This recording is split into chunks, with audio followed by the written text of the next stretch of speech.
My name is David Burney. I'm from Greenup, Kentucky, and I have 5.5 years in recovery. My drugs of choice was heroin and crack cocaine. Today, I can say proudly that I'm a trusted employee. I'm employable. I'm a son, I'm a brother, I'm a father. I like to say that I'm a good friend. Some people may debate that. I'm also a member of a 12-step fellowship that I actively participate in. Beautiful. Well, thanks so much for joining us. We really appreciate it. Can you start off by sharing a bit about your childhood? Childhood was great. I have no environmental factors to blame this on. There was no childhood abuse, no trauma, so to speak. I was raised in a subdivision, I would say lower middle class, the regular 3-bedroom brick ranch home right across from a grade school. Neither one of my mother or father done drugs or drank. They were both children of alcoholic fathers, so therefore they chose not to introduce alcohol or any other substance into their system. So can you think back to when you first started experimenting and kind of what that did for you and those early days? Absolutely. So the beginning use, what I can say is I believe that my manipulation tactics started really young. Throwing a fit in a store to embarrass my mother and her writing a check whether it was going to bounce or not to give me that toy to shut me up, and it registered success. When I was told no, I would obsess for weeks at a time. How am I going to get that toy? How am I going to manipulate? How am I going to bargain to get what I want to make me feel better? So I believe the pursuit started really young. The first time I ever did a substance, my grandfather, like I said, he died in 85. So I was in 2nd grade, so that would have been 87, I think 88, probably 88. And he had greenhouses. It was another side business he had. And me and 2 of my cousins got into some old whiskey and some old beer. So you can imagine. Whiskey, yeah, I mean, it was rough, but the beer was really, really rough. And I remember that feeling, but we were more just being goofy and knew we weren't supposed to be doing something that was taboo, but we did it anyways. But not really much of an effect. If I fast forward into 4th grade when I was 9 years old, like I said, I grew up in a subdivision. There were some older kids a few streets over, and I'd go over and play ball and stuff all the time. Always wanted to be older than I was, always wanted to fit into that crowd. And I remember riding my bicycle over there, and my 2 friends were actually in the shed, and they were doing something. What's going on? So I ride my bike up, and I go inside, and they're actually they're spraying something on a rag, and they're taking deep breaths, and then they're inhaling it while the other holds the other's chest. What they were doing was inhalants. They were huffing. And of course, me trying to be that kid that was always older and fit in, I remember they didn't take much talking into. I was like, yeah, let me be next. I'll push you out of the way, I'm next. And I remember doing that and the experience that I got and the feeling that you get from that. And I remember I couldn't even ride my bike home. So I pushed my bike home. And I remember once kind of the fog lifted from abusing the inhalant, I rode my bike over there as fast as I could. And there I go. So if you could share really how that disease progressed and kind of the throes of active addiction. Absolutely. What that was like. Absolutely. So my junior and senior year of high school, the experimentation went a little further. A lot of hallucinogens, a little experimental with cocaine. And I took my graduation money. I graduated high school in 1998 until my age. I'm 43. And I moved to Panama City Beach, Florida. I had a friend whose father ran a project down there, some new construction for a cable company, so aerial construction. And an 18-year-old kid who's from Appalachia, the hills of Greenup County, Kentucky, and you place me in a scene like that and already kind of got the ego going, and, it was on. And it was a lot of cocaine, a lot of gentlemen's clubs. A lot of that, a lot of bar scenes, a lot of partying. It was the first time I really experienced a blackout. Woke up in a driveway and didn't know what town I was in. It was from a lot of cocaine use and a lot of drinking, and the cocaine runs out and then the alcohol hits you, Yes. so to speak. So I did that and I stayed down there for a while. And honestly, I thought it was like maybe I was already trying a geographical cure at that time. You know, I'm gonna move away. I'm gonna prove myself as a man. I'm gonna get away from home where maybe I've caused some problems. Never even thought about college. There were letters that I got that showed interest in me athletically, and then they would look at the academics, and then they would look at me and speak to me and see that it was very, very immature, and there wasn't an opportunity after that. But I had no desire, whatever, to go to school. And then I had taken a test for CSX Railroad to become a conductor, and I became a conductor. I had experimented with pain pills because of where we live. And for a lot of people that don't know, it started in South Shore, Kentucky, which is in Greenup County. The pill mill started there. It originated there. Can you talk a little bit about what that was like from personal experience? Personal experience, you knew that people were going to a certain doctor. I'm not going to say the names, right. But he actually lost his license, but then he brought some in and hired them. So it was prevalent at first, Lorcets. You know, it was the same thing. It was Lorcets, Xanax, Somas, you know, but then the next thing you know, and now there's documentaries about it. There's a TV show out right now, Painkiller. And they hammered down on Appalachian because it's blue collar people, a lot of injuries, which I know it was more than just in this area, but this area has really seen an effect. Yes. I think a lot because of economic situations. You know, you're kind of in a repressed part of the country. So it was prevalent. I mean, that was part of the party scene. It wasn't just smoking a little marijuana and, you know, drinking some Mad Dog 2020, again, telling my age. It was, hey, try one of these. You can drink more, or try one of these and make you feel better. And then it was like, well, guess what? There's a better way to do them. So then people started snorting them. And it didn't last long before you started seeing, and everybody was like, what's these little pills? We don't want them little pills. We want the big pills. And it's like, no, you don't understand. These little pills are 10 times as strong, 20 times as strong. And they got introduced into the scene. And I had experimented maybe once or twice with OxyContin, but then I was removed from it because I had moved away. Long story short, I got a job with CSX. I was a conductor. Again, I stopped doing drugs. I would still drink occasionally, but I didn't have any substance I had to have. And then came a back injury. And then came a back injury. And there came a prescription of oxycodone. And it was already blowing up. I was living in Cincinnati at the time. Being kind of a homeboy, I came home a lot when I could. You know, there was a girl that I was seeing back home and different things like that. And next thing I know, I got hurt on the railroad with a back injury and was unable to work. And while I was off work, they paid me. And then I ended up settling with them. And coming from a lower middle class family, getting a large six figures sum at that age, not wanting to listen to anybody because I knew what was best for me. My uncle's actually an attorney, and he had set me up to meet with a financial advisor, and you need to do X, Y, and Z with your money.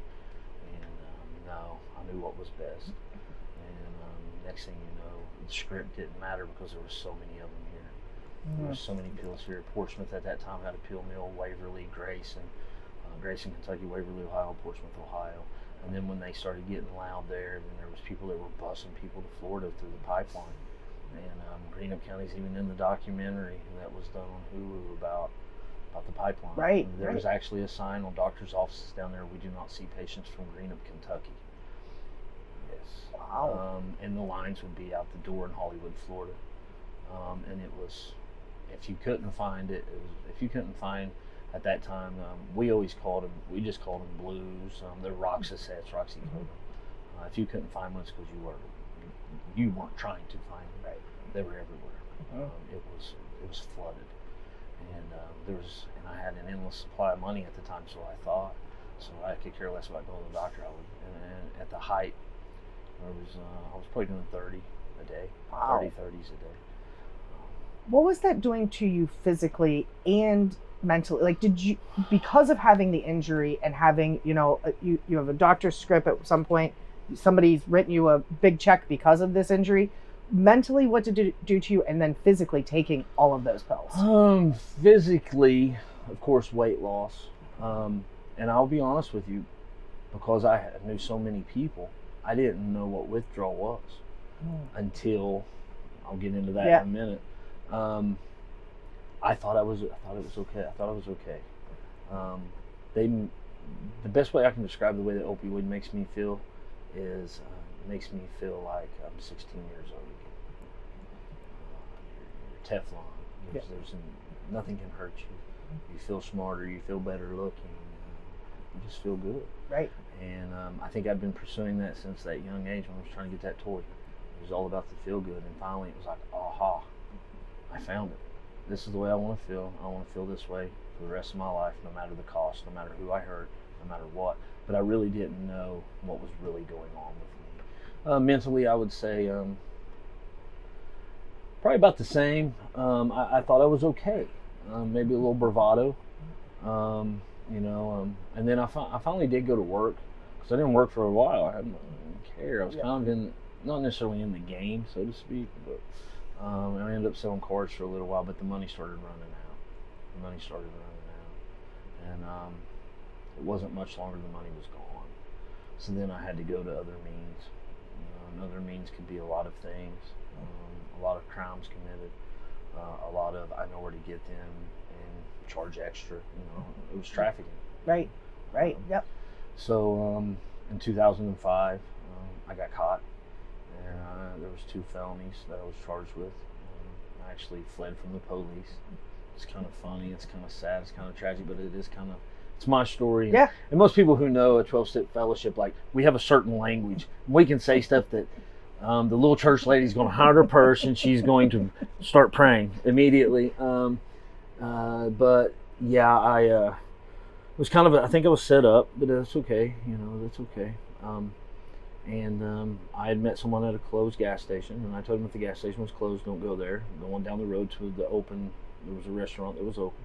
They were at the closed gas station. And when I pull in, I had mixed up what I was getting and what they were getting.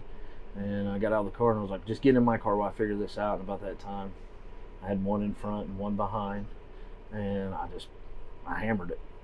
And I made it about 1.5 miles, and I stopped right next to the Kentucky State Troopers post in Boyd County. By that time, there was 13 police officers. Needless to say, I was charged with trafficking and fleeing and evading. First time ever in any serious trouble. And I ended up getting a 5-year diversion, probation. But it continued. I didn't get drug screened for the first couple of years. I mean, I guess at that time, It still was learning. A little evasive too. I interviewed well. I spoke well. Mm-hmm. My recidivism was low. So you have a good caring I family. Had to meet 4 times a year. You know what I mean? Yeah. So, needless to say, though, the other shoe dropped, and I ended up going to treatment for the first time in October 28th, 2008. I have to say, in the meantime, part of my settlement with the railroad was I went to barber school. And I thought, oh, that's great. I'll be a barber. Cash money. Mm-hmm. And I was in a relationship and had my first child. I totally forgot about that. I'm so sorry. In 2006, October 22nd, 2006, my daughter Bailey, who is a wonderful, wonderful child. I'm beyond blessed with her as my daughter. Mm-hmm. Absolutely. We get pretty lucky with some of the blessings we get through things. Absolutely. But like with anything, it progressed. I went to treatment, like I said, in 2008. It was a place in Kentucky. They base it off recovery dynamics and the 12 steps of a certain fellowship. It's a peer-driven community. There's up to 110 male adults in one facility. It's self-ran by them, and then of course there's staff members. I was there 16 months, continuous sobriety. I left, went back to barbering. The problem with me was the first time in treatment is I'd never been homeless. I'd never intravenously used. I'd never been to prison. So I sat back and I was in treatment with people who kind of had those boxes checked. I love to compare myself to people. I believe that's part of addiction. I compare myself to people for 2 reasons. One, I want to feel better than you, or I want to justify behaviors that I feel myself deemed lower than you. So during that process, I ended up relapsing, and continual relapses, chronic relapsing, brief intervals, detox treatment, jail time, all these different things. And I would always come out and promise it's not going to happen again. But I was not treating the obsession. I was not treating the true disease of what I had. I just thought, hey, I can do this. I can do this. And so it progressed. Chronically homeless. I slept in the dugout of the high school baseball field that I used to play baseball, where I was in view of my parents' home. Was I welcome in the home? I was welcome when they were there. It got so bad that my mom didn't want to go to the bathroom when I was in the house because she was afraid I was going to steal something. I would wait till they left so I could go burglarize their home. Things of that nature. If I was fortunate enough to still have a car, because usually that's the last thing you sell. Yep. That or cell phone's the last thing. Cars right before. But no, I've slept outside. There was a time I was crashing with a buddy. His mom kind of knew what was going on. Like there was drug activity in the house he was living in. She owned the house, and out from it was kind of a swampy area. And there was a tractor tire. And I'd actually put blankets in that tractor tire and had some off bug spray, and I would go out there and sleep and stay out there. So it progressed to that. The intravenous use started, and what happened was there was no good plan, I believe, by the government or by whoever, that once they removed and shut down all these pill mills, you still had an addicted population, and they did not do anything to try to help it. In my opinion, at that time, they weren't prepared for it. And then there's a whole generation, generations that people dying before their time. Myself, I was Narcan 7 times, the last 30 days of use, 7 different occasions. Wow. Before I finally got sober this last time. So what was that thing that happened that has brought you to where you're at? The aha moment. Yep. I think it's collective. Mm-hmm. I think there's collective aha. I think I've had them today. 5.5 years clean and sober. I've had them today. I can remember. I can tell you this. I always thought this is enough. Being homeless, being in a homeless shelter, high risk behaviors. To use drugs, to obtain drugs, going to prison, sitting in prison and being around. I thought I'd seen evil. I didn't know until I went to prison that there's pure evil there. I've seen it on the streets, but I didn't recognize it until I went to prison when I was clear-minded. Right. And I thought, this is it. This is enough. I don't belong here, when I really did. I deserve the crime and punishment that I received. I went to prison from Scioto County, Ohio, in Portsmouth, because I'm from Green up in the borders of the Ohio River, with Scioto County and Lawrence County. And I received a possession of heroin charge, and I didn't go to my last court date. And at the time, the judge in Scioto County, he was sending people to prison quite often, and I happened to be one of those people. And I swore that was enough. And if you hooked me up to a lie detector test, I would have passed because I meant it. Yep. But I wasn't treating the disease. I still was not treating the disease of addiction. I would say the aha moment happened. I got out of prison in 2014. Done well for a little while. Ultimately relapsed. I was on intensive supervised probation at the time, and I was evading. Ended up going to a treatment center in Kentucky. Gained approval to go through the probation department. I was there, and I previously spoke about my mamaw. And like I said, we're from Appalachia. We say mamaw and papaw. Yep. But my mamaw, who was also a huge enabler, and no offense to any of my cousins, I was her favorite. Yep. I was her favorite. But anyways, anytime I was in treatment, she always sent money. She never turned her back on me. It was unconditional love. And I can freely admit that I did not treat her fairly through the years. I didn't. I didn't. What have you learned about yourself from your addiction and from your recovery? What I've learned is I have lived 2 lives. What I've learned is that there's 2 people there are 2 human beings that reside in one body, and that one can come back. And the one that can come back, I don't want to come back. I don't know. I'm still learning the new person, and I think that's the beauty of recovery at this point for me. How many people get to say that they get to live 2 lives in one? And I believe that I have been able to do so. But I know, what is it? But for the grace of God, there go I. I know how quickly that old guy can come back. And he does at times. He does at times. And sometimes I don't recognize it when I'm around people who do. And I trust them. And I adhere to what they tell me. What are some words of hope or inspiration that when you're struggling that really speak true to you? I sought my God, but my God I could not see. I sought my soul, but my soul eluded me. Something like that. And it says, I sought my brother, and I found all three. That's a quote I like. And I think I said it backwards. I think it's, I sought my soul, but my soul I could not see. I sought my God, but my God eluded me. I sought my brother, and I found all three.